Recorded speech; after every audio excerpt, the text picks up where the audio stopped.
Good morning everyone. Ngayon po ay araw ng Tuesday, October 3.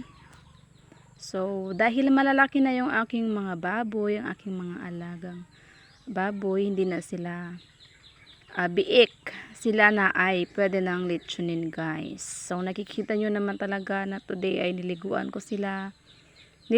ko na talaga sila everyday. Hindi na lang every other day kasi araw-araw ko na silang pinaliliguan dahil maganda sa kanilang katawan ang regular na pagliligo para mabilis silang lumaki.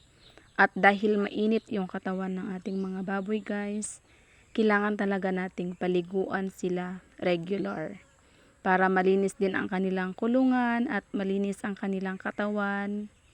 Kailangan din natin silang linisin para sa gayon mawala yung mga bakterya sa kanilang kulungan guys. So ayan, bali ayaw nilang maligo, takbo sila ng takbo, pero may time na sabik din sila sa tubig at parang gustong gusto nila ng mabasa. So natural lang yan talaga sa mga baboy guys na nagtatakbo-takbuhan kapag pinaliliguan natin sila.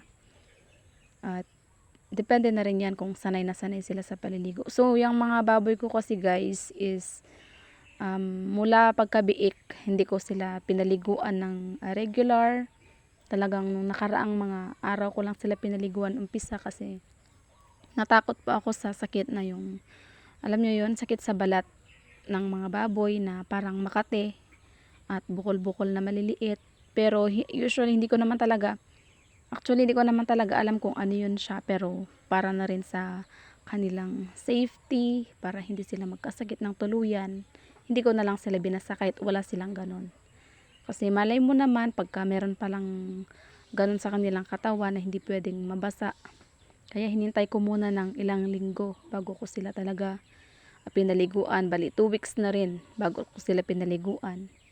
Kaya ayan guys, takot na takot sila sa tubig, pero ilang araw na silang naliligo niyan.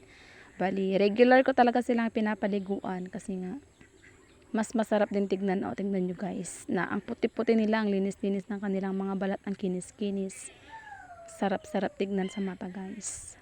So sana po ay pagpatuloy nyo lang ang pagsuporta sa akin. Thank you so much and God bless. Bye!